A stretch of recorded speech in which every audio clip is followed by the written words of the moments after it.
बिस्मिल्लाहिर्रहमानिर्रहीम। अस्सलाम वालेकुम नादरीन, आप यूट्यूब चैनल देख रहे हैं। मैं इमरान खान हूँ। नादरीन, पाकिस्तान में एक मरतबा फिर से जंग शुरू कर दी गई है और खैबर पख्तूनख्वा के कबायली इलाकों में जंग हो रही है। हालांकि वहाँ पे लोगों ने सख्त मुखालफत की थी किसी भी किस्म की लड़ाई या ऑपरेशन के हवाले से, लेकिन एक बड़ा फौजी ऑपरेशन शुरू किया गया है।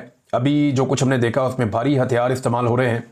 जो इतलात आ रही हैं उनमें हेलीकॉप्टर्स इस्तेमाल किए जा रहे हैं और हेलीकॉप्टर्स के बाकायदा मनाजिर फिल्मा कर भी वहाँ से लोगों ने भिजवाए हैं और ये बता रहे हैं कि वहाँ पे कुछ दोनों तरफ का नुकसान हुआ। उसके अलावा सिविलियंस का काफ़ी नुकसान रिपोर्ट हो रहा है। और एक मोहम्मद फ़हीम साहब हैं, सीनियर जर्नलिस्ट खैबर पख्तूनख्वा से, उन्होंने शहरियों की, जो ज़ख्मी शहरी हैं उनकी वीडियो पोस्ट की है। उन्होंने दिखाया कि यहाँ से शहरियों को मुंतकिल किया जा रहा है जो ज़ख्मी हो गए हैं इस ऑपरेशन के नतीजे में, और ये सिविलियंस हैं और इनके लिए कोई एम्बुलेंस भी दरकार नहीं है ऑपरेशन में। इन्हें एक पिकअप के अंदर डाल के ऐसी गाड़ी में तो इनको वहाँ से ज़ख्मी हालत में मुंतकिल किया जा रहा है। शानदाना गुलजार साहिबा ने एक बड़ा सख्त ट्वीट किया है और वो ट्वीट है इस हवाले से कि एक बच्चा है वो शहीद हुआ, और वो ट्वीट में क्या लिखती हैं वो मैं आपको दिखाता हूँ। शानदाना गुलजार साहिबा अपने ट्विटर अकाउंट पे लिखती हैं, मेंबर कौमी असम्बली हैं, खैबर पख्तूनख्वा से इनका ताल्लुक है। वो कहती हैं, जी डमाडोला चेक पोस्ट के बिल्कुल सामने बच्चे को शहीद कर दिया, हालांकि वहाँ कोई कर्फ्यू नहीं था। मुबारक हो फोर्सेस को फ़लस्तीन दोयम, अपने ही पाकिस्तानियों की नस्ल कुशी में पेश पेश, अल्लाह की लानत वर्दी पहने खवारिज पर। ये शानदाना गुलजार ने इसके ऊपर ट्वीट किया है और इसके अलावा कुछ और लोगों ने कुछ वीडियोस, कुछ तस्वीर पोस्ट की हैं। बल्कि ये जो एक छोटा बच्चा है इसकी भी खून में लथपथ जो तस्वीरें हैं वो भी मैं आपको यहाँ सोशल मीडिया पे, यहाँ पे यूट्यूब पे दिखा नहीं सकता, लेकिन ये बड़े तकलीफ देह मनाजिर हैं। जब इस तरह ऑपरेशन होते हैं मुल्क के अंदर तो फिर उसके अंदर इस तरह के मनाजिर सामने आते हैं। खैबर पख्तूनख्वा की आवाम बड़े लंबे अरसे से इन चीज़ों से बचना चाह रही थी। बड़ा सवाल एक ये पैदा होता है कि क्या खैबर पख्तूनख्वा की हुकूमत ने इस ऑपरेशन की इजाज़त दी है या ये ऑपरेशन खैबर पख्तूनख्वा की हुकूमत की मर्ज़ी से हो रहा है। अली अमीन गंडापुर साहब ने और उनकी सूबाई हुकूमत ने ऑपरेशन की सख्त मुखालफत की है और वो ये कहते रहे माजी में कि हम किसी सूरत भी खैबर पख्तूनख्वा में ऑपरेशन नहीं होने देंगे। हमारी जो फंड्स हैं वो हमारे हवाले किए जाएँ, हमारी पुलिस को हमें बाइख्तियार तरीके से अपना काम करने दिया जाए और चीज़ें अगर हमारे हवाले की जाए तो हम दहशतगर्दी पे काबू पा सकते हैं। गंडापुर ने यहाँ तक कहा कि यहाँ पे दो तरह के तालिबान हैं, इनमें से एक ऐसे हैं जो पाकिस्तान की फ़ौज या मिलिट्री एस्टेब्लिशमेंट को पसंद है, एजेंसियों को, और वो भी लूटमार करते हैं, वो भी तबाही फेरते हैं, और जब उन्हें पुलिस गिरफ्तार करती है तो आकर एजेंसियाँ उन्हें छुड़ा कर ले जाती है। कुछ ऐसे तालिबान हैं जिनसे एजेंसियाँ लड़ती हैं या फ़ौज लड़ती है। अब ये जो एक तफरीक है ये ख़त्म होनी चाहिए। और अली अमीन गंडापुर ने यह कहा कि जब पुलिस अपनी जान पर खेल कर दहशतगर्दों को गिरफ्तार करती है और पाकिस्तान की एजेंसियां उनको आकर छुड़वा कर ले जाती हैं ये कहते हुए कि ये हमारे काम के बंदे हैं, तो इससे पुलिस का मोराल बड़ा डाउन हो जाता है। अब ये बड़े संजीदा इल्ज़ाम आते हैं जो अली अमीन गंडापुर साहब ने और इससे पहले और लोगों ने भी लगाए थे। लेकिन अब सूरत हाल ये है कि पाकिस्तान की मिलिट्री एस्टेब्लिशमेंट ने फैसला किया और ऑपरेशन जो है उसका आगाज़ कर दिया गया है। वहाँ पर भारी हथियार इस्तेमाल किए जा रहे हैं। पहले फेज़ में ये कहा जा रहा है कि यह ऑपरेशन 31 जुलाई तक चलेगा और 31 जुलाई के बाद ये चलता है या नहीं अभी तक इसके बारे में नहीं है। लेकिन बाजोड़ में जो ऑपरेशन है इसमें बहुत सारे इलाके हैं जहाँ पे कर्फ्यू नाफिज कर दिया गया है, लेकिन ये बच्चा जिस इलाके में शहीद हुआ यहाँ पे कर्फ्यू नाफिज नहीं किया गया था। ये इंतहाई अफसोसनाक सूरत हाल है। खैबर पख्तूनख्वा की हुकूमत को इसमें क्लैरिटी देनी होगी कि क्या वाकई उन्होंने ऑपरेशन की इजाज़त दी है या उनकी मर्जी के खिलाफ ऑपरेशन हो रहा है। उनका मौक़िफ़ बड़ा इंपॉर्टेंट है और वो इस ऑपरेशन को किस नज़र से देखते हैं। जो शहरियों का और आवाम का रद्द-ए-अमल है वो अभी तक तो जब मैं आपसे बात कर रहा हूँ सामने नहीं आया, लेकिन मसाजिद में ऐलान करवाए गए और लोगों से कहा गया कि आप अपने घर से बाहर नहीं निकलेंगे, हमने कर्फ्यू नाफिज कर दिया है। और अब यहाँ पे जो दहशतगर्द हैं उनके खिलाफ बाकायदा फ़ौज ने एक ऑपरेशन शुरू कर दिया है। देखें, जो दहशतगर्दी है वो हर हाल में रुकनी चाहिए, ये हर पाकिस्तानी का मौक़िफ़ है, लेकिन खैबर पख्तूनख्वा के तहफ़्फ़ुज़ात सुने जाने चाहिए। वहाँ के लोग ये कहते हैं कि जो ऑपरेशन किए जाते हैं वो दहशतगर्दी के लिए नहीं किए जाते बल्कि हमारे वसाइल पर कब्जे के लिए किए जाते हैं। अगर तो ये ऑपरेशन सिर्फ दहशतगर्दों को धकेलने के बाद ख़त्म हो जाते हैं और उसके बाद फ़ौज जो है वो वापस बैरकों में चली जाती है और मकामी इंतज़ामिया आकर सारा कंट्रोल संभाल लेती है, जैसा कि माजी में नहीं हुआ। माजी में जितने ऑपरेशन हुए इसके बाद हमने देखा कि वहाँ पे मुस्तकिल तौर पे फ़ौज का एक वजूद हमेशा कायम रहा। वहाँ से फ़ौज वापस नहीं गई, जिन जिन इलाकों में गई वहाँ पर फिर ऑपरेशन करने के बाद वो मौजूद रहे और बहुत लंबे चौड़े इलाके उनके कंट्रोल पर रहे। तो मकामी लोग ये समझते हैं कि उनके वसाइल पर कब्जा हो जाता है। ख़ासतौर पे मादनियात के हवाले से पाकिस्तान जो अपने मगरबी ममालिक के साथ जो पाकिस्तान की एस्टेब्लिशमेंट और हुकूमत बातचीत कर रही है, ख़ासतौर पे रेयर अर्थ मिनरल्स जिस पे सारी दुनिया की नज़रें हैं, चाइना, अमेरिका या जर्मनी या दीगर जो बड़े मुल्क हैं, रशिया, इन सब की नजरें रेयर अर्थ मिनरल्स पे हैं। रशिया ने यूक्रेन पे अटैक किया और यूक्रेन में क्या है, वहां पे बहुत सारी चीजों के अलावा रेयर अर्थ मिनरल्स हैं। ये अमेरिका को भी चाहिए। आपने देखा डोनाल्ड ट्रंप ने ज़ेलेंस्की को जलील करके रख दिया अपने सामने बैठा के, और मामला सिर्फ जाकर मादनियात पे खत्म हुआ। तो इसी तरह पाकिस्तान को तो कोई तकलीफ उठाने की जरूरत ही नहीं पड़ी। पाकिस्तान तो स्टेट में इस ऑफर को पहले दिन से लेकर गया था कि जनाब हम मादनियात आपको देना चाहते हैं, बल्कि पाकिस्तान से ही अनाउंस करके गए थे कि हम तो रेयर अर्थ मिनरल्स आपको देना चाहते हैं।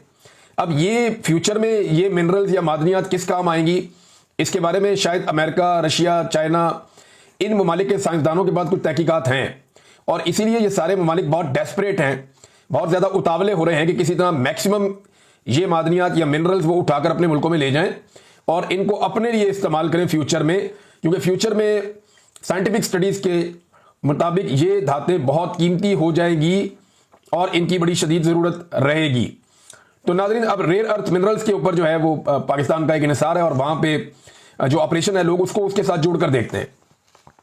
खैबर पख्तूनख्वा में पाकिस्तान तहरीक इंसाफ की हुकूमत है, और तहरीक इंसाफ की हुकूमत ने एक दिन पहले फौज को खैबर पख्तूनख्वा में महदूद करने के हवाले से एक ऐलान जारी किया था। बाकायदा 2 सफ़ों का ऐलामिया था पाकिस्तान तहरीक इंसाफ खैबर पख्तूनख्वा का, और उसमें पाकिस्तान तहरीक इंसाफ ने यह कहा था कि फौज को खैबर पख्तूनख्वा में महदूद किया जाए, और उन्हें जो लामहदूद इख्तियारात दिए गए हैं खैबर पख्तूनख्वा में ऑपरेशन के हवाले से या दीगर चीज़ों के हवाले से, वो लामहदूद इख्तियारात फौज से वापस लिए जाएं।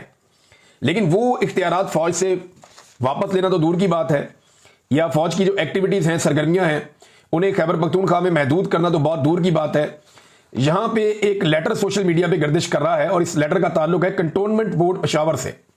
ये सूबाई हुकूमत का लेटर नहीं है। अब सूबाई हुकूमत ने काम कब किया, कितना अरसा पहले किया और किसने करवाया, ये सवालात मौजूद रहेंगे। सूबाई हुकूमत इसके ऊपर अपना मौक़िफ़ दे सकती है। लेकिन ये 29 अप्रैल 2025 का एक लेटर है आज के दिन का, और ये सोशल मीडिया पे सर्कुलेट कर रहा है, और कुछ जर्नलिस्ट हैं जिन्होंने इसको पोस्ट किया। लेटर ये कहता है कि जो पेशावर कंटोनमेंट का इलाका है उसमें तौसी कर दी गई है, यानी 3 ऐसे देहात हैं जिनमें तहकाल बाला और रैगी, ललमा और दीगर कुछ इलाके हैं जो इसके अंदर शामिल हैं। तो ये जो एरियाज हैं इन्हें कंटोनमेंट में शामिल किया गया है, यानी कंटोनमेंट का रकबा बढ़ा दिया गया है, और इन इलाकों के अंदर आइंदा जो भी एक्टिविटी होगी उसके लिए तमाम इजाजतनामे कंटोनमेंट से जाके लेने होंगे। कंटोनमेंट ने यह लेटर जारी कर दिया, लेकिन ये सारे इलाके सूबाई हुकूमत दे सकती है कंटोनमेंट को। यानी सादी बात यह है कि खैबर पख्तूनख्वा में पाकिस्तान तहरीक इंसाफ ये कहती है कि फौज के किरदार को और फौज की जो मौजूदगी है उसको महदूद करना है, या उसके इख्तियारात को महदूद करना है।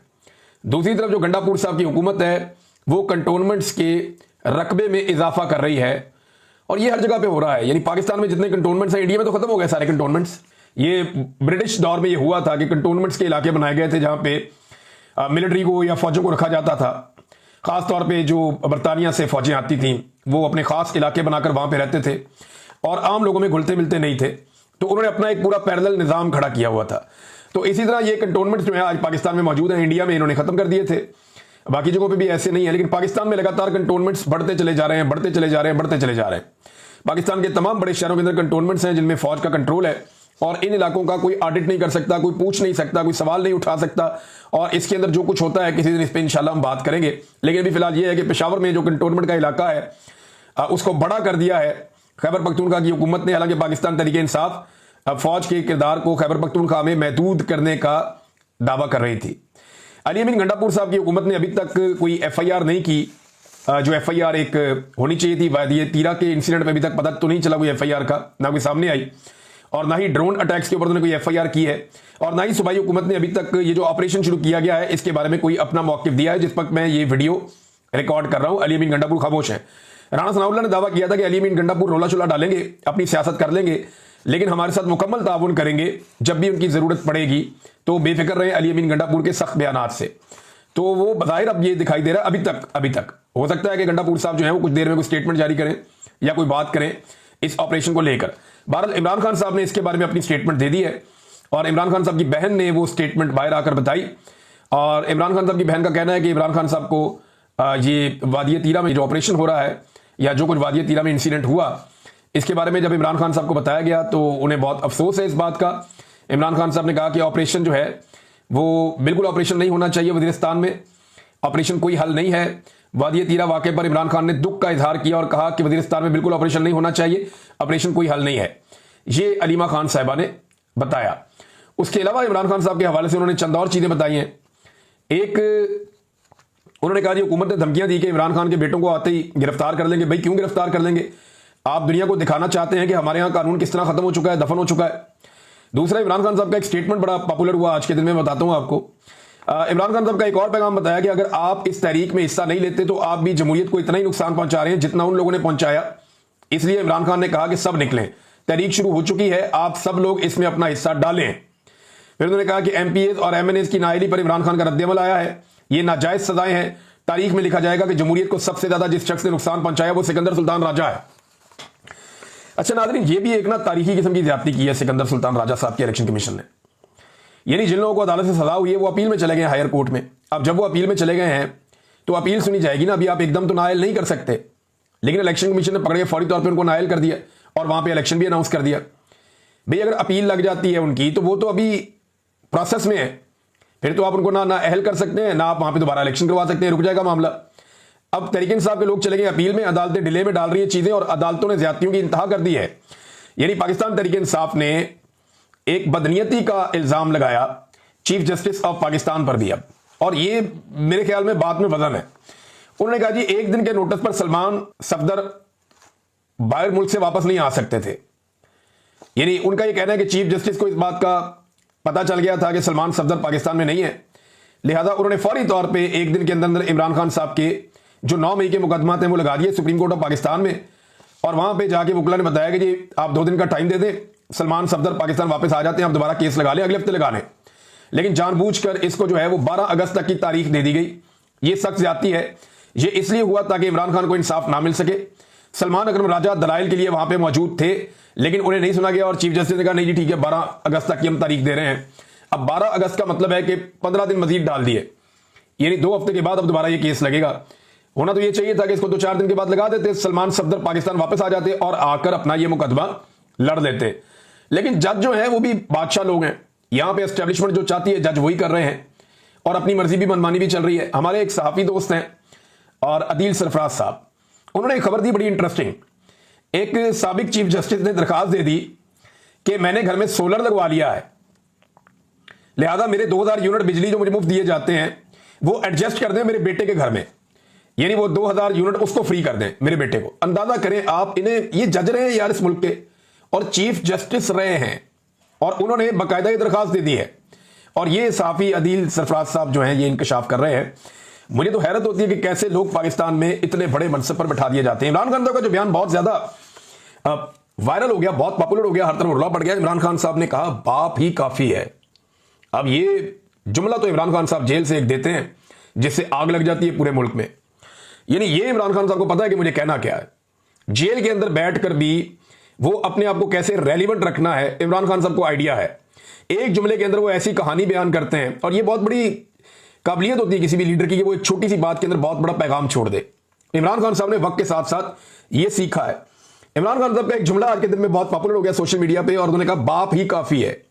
अब हुआ क्या, इसको ना इमरान खान साहब के बेटों ने, क्योंकि पाकिस्तान आना था तो इस हवाले से इमरान खान साहब से एक सवाल हुआ तो उन्होंने कहा नहीं बाप ही काफी है। ये एक्चुअली मशहूर होगी बात।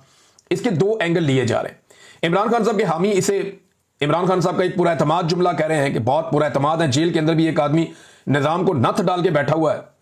इमरान खान साहब के मुखालिफिन कह रहे हैं कि वो अपने बच्चों के मामले में मुहतात हो गए हैं और वो अपने बच्चों को उस खतरे में नहीं डाल रहे जितना बाकियों के डाल रहे हैं। उनके मुखालिफिन ये कह रहे हैं। लेकिन हकीकत क्या है, देखिए इसकी आप हकीकत समझे। पाकिस्तान तहरीक इंसाफ ने बाद में इस पर बात भी की। हकीकत यह है कि इमरान खान साहब से सवाल हुआ कि क्या आपके बच्चे एहतजाज को लीड करने के लिए पाकिस्तान आ रहे हैं, एहतजाज को लीड करने के लिए पाकिस्तान आ रहे हैं, सवाल था। तो इमरान खान साहब ने कहा कि नहीं, लीड करने के लिए उनका बाप ही काफी है। लीड करने के लिए बाप ही काफी है। लीड करने के लिए, अब आप इसके 2 मतलब निकाल सकते हैं कि लीड करने के लिए बाप ही काफी है। नहीं नहीं, बाप ही काफी है लीड करने के लिए। इसका एक मतलब आप ये निकाल सकते हैं कि उनके बच्चे नहीं आ रहे, दूसरा आप ये निकाल सकते हैं कि लीड करने नहीं आ रहे। तो पाकिस्तान तहरीक इंसाफ ने बाद में क्लैरिटी से कहा, क्योंकि अलीमा खान साहब ने पहले भी कहा था कि इमरान खान साहब के बच्चे पूछ नहीं रहे अपने बाप से, वो इन्फॉर्म कर रहे हैं कि हम आ रहे हैं और हम अपना रोल प्ले करेंगे। जो अमेरिका में जाकर उन्होंने कोशिश भी की है जितनी वो कर सके। अब उसका फायदा हुआ या नहीं हुआ, लेकिन उन्होंने कोशिश की है। और बेटे होने के नाते वो कोशिश करेंगे, कोई भी होगा वो कोशिश करेगा और करनी भी चाहिए। अब पाकिस्तान में आके मुलाकात करना ये उनका कानूनी हक है। तो अलीमा खान साहबा ने कहा जी बिल्कुल वो आएंगे और अपने वालिद से मुलाकात करेंगे। तहरीक को लीड कैसे कर सकते हैं इमरान खान के बेटे? देखें, वो पॉलिटिकल लोग ही नहीं है। तहरीक को तो तहरीक के लोगों ने लीड करना है। इमरान खान पाकिस्तानियों के लिए मार खा रहा है तो पाकिस्तानियों का पहला हक है कि वो इमरान खान के लिए निकले। अच्छा, पीएमएलएन की भी अजीबोगरीब एक कहानी है। वो कभी इस बात के ऊपर एतराज करते हैं जी इमरान खान के बच्चे क्यों आ रहे, कभी इस बात पे एतराज करते हैं जी वो क्यों नहीं आ रहे, कभी इस बात पे एतराज करते हैं कि इमरान खान के बच्चे जो है ये क्यों खा रहे हैं, वो क्यों पी रहे हैं। यानी अजीबोगरीब किस्म की इनकी मेंटेलिटी है। ये इतने डरे हुए और खौफजदा लोग हैं कि एक आदमी का चेहरा अभी तक ये सामने नहीं आने दे रहे, एक आदमी की तस्वीर या एक आदमी की ऑडियो ये अभी तक सामने नहीं आने दे रहे। ये निजाम इमरान खान से इतना खौफजदा है और दावे इनके बड़े बड़े हैं कि हम जनाब तुर्रम खान हैं, हम ये कर देंगे वो कर देंगे, और जो बंदे लॉन्च किए हैं उनके साथ देखें क्या हो रहा है। यानी अजीबोगरीब किस्म के काम हो रहे हैं। मैं हाँ, शाहिद अफरीदी साहब की एक आ गई वीडियो मेरे पास, ये हरमीत सिंह साहब है मेरे दोस्त बड़े अच्छे, उन्होंने ये ट्वीट कर दी। तो ये 15-20 लोग हैं, इन्होंने एक बहुत बड़ा बैनर उठाया हुआ है, फखरे पख्तूनख्वा साहबजादा शाहिद खान अफरीदी मंजाने पहलियाने पाकिस्तान फखरे पाकिस्तान, तो कौमी हीरो को इज्जत दो। ये वो नारे लगा रहे जी कौमी हीरो को इज्जत दो, और शाहिद अफरीदी का फोटो उठाया हुआ है, एक ही बैनर है। अब मुझे लगता है ये शाहिद अफरीदी के खिलाफ साजिश है, यानी कौमी लेवल का हीरो है। तो आप अब ये तो नहीं हो सकता ना कि 15-20 लोग जो हैं, अभी यूके में भी मैं ये देख रहा हूं कि मुख्तलिफ जगहों पे ना थोड़े थोड़े लोग खड़े करके तो उनके साथ उनकी तस्वीरें बनवा दी जाती हैं, कहीं पे 5, कहीं पे 7, कहीं पे 8। तो ऐसा लगता है कि शाहिद अफरीदी साहब एक एहसास कमतरी का शिकार है, उन्हें इससे निकलना चाहिए। देखिए, उनकी अपनी एक शख्सियत है, उनका अपना एक कैरेक्टर है। अगर वो शाहिद अफरीदी की तरह जिंदगी गुजारेंगे तो उनके लिए जिंदगी गुजारना बड़ा आसान रहेगा। एक खुला डुला आदमी है, ठीक है, उसकी जिंदगी गुजारने का अपना एक तरीका है, जिंदगी में आप अच्छा और बुरा दोनों करते हैं। एक खुला डुला आदमी है और उसकी अपनी दोस्तियां, उसकी अपनी सोच है। अगर वो शाहिद अफरीदी बन के जिंदगी गुजारेगा तो बड़ा आसान रहेगा, लेकिन अगर वो इमरान खान बनना चाहेगा तो देखे ना, कौवा चला हंस की चाल अपनी भी भूल गया। क्या कहा था वो हसन निसार साहब ने गालिबन कि 1000 शाहिद अफरीदी भी आ जाए तो इमरान खान नहीं बन सकता। तो शाहिद अफरीदी सारी जिंदगी सर तोड़ कोशिश भी कर लेना तो वो इमरान खान की धूल को भी नहीं पकड़ सकते, क्योंकि इमरान खान एक ही है ना, वो बहुत बहादुर आदमी है, बहुत दलेर आदमी है, वो डट जाने वाला आदमी है, मुकाबला करने वाला आदमी है। उसका कैरेक्टर इतना बड़ा है कि उसके दुश्मन उसकी गवाहियां देते हैं। उसके बदतरीन मुखालिफिन भी क्रिकेट के दौर में उसकी गवाहियां देते थे। आज उसके बदतरीन सियासी मुखालिफिन भी आप अकेला लेकर किसी को भी बैठे तो वो गवाहियां देंगे कि यार बहुत दलेर आदमी है, बहुत शानदार आदमी है। तो ये इमरान खान का कैरेक्टर है। शाहिद अफरीदी कभी भी इमरान खान नहीं बन सकते। इस चक्कर में वो बार बार जो है ना, वो बात कहीं से कहीं चली जाती है। कई तजियाकारों ने कहा जी 1000 दफा भी अगर शाहिद अफरीदी पैदा हो जाए तो वो इमरान खान नहीं बन सकते। अब ये एक मुझे तो साजिश ही लगती है कि 10-15 लोग निकले और निकल के शाहिद अफरीदी के लिए कौमी हीरो को इज्जत दो, ये क्या बात है। अब मेरे ख्याल में थोड़ी कोशिश अब करनी पड़ेगी, उन्हें 100-200 बंदा इकट्ठा करके कहीं पे कौमी हीरो को इज्जत दो का एक मुजाहरा करवाना चाहिए। इस तरह का मुजाहरा होने से बेहतर था कि मुजाहरा होता ही ना। नादरीन, खबरें और आपके साथ शेयर करता हूं नेक्स्ट वीलॉग में, लेकिन अफसोसनाक बात यह है कि एक मरतबा फिर इससे पहले कोई 20 से ज्यादा ऑपरेशन खैबर पख्तूनख्वा में हो चुके हैं। एक ऑपरेशन और शुरू किया गया, लेकिन कभी पिछले 20 ऑपरेशन में पाकिस्तान ने क्या पाया क्या खोया, हमने उसका हिसाब किताब किया। खैबर पख्तूनख्वा ने कितनी लाशें उठाई, उनके लिए जिम्मेदार कौन था, हमने कभी उसका हिसाब किताब किया। यहां स्मगलिंग कौन करता है, पैसा किसकी जेब में जाता है, ये मादनियात किसके कंट्रोल में जाना चाहती हैं, कौन लेकर जाना चाह रहा है, कभी इसके ऊपर हमने बात की। कितने लोग कोलेटरल डैमेज में शहीद हुए, हमने कभी इस पे बात की। कोई अकाउंटेबल है इस दहशतगर्दी के लिए, इस बदअमनी के लिए, क्या कोई जवाबदेह है, हमने कभी इसके ऊपर बात की। हम तमाम मुश्किल सवालों से भागते रहते हैं और आखिर में हमारे पास हल एक ही होता है कि गोली चला दो। गोली चलाने से अमन नहीं आता, गोली चलाने से धमाका होता है, और यह धमाका अमन को खा जाता है। अब तक इतना ही, अपना ख्याल रखिएगा, अपने इस चैनल का भी। अल्लाह हाफिज।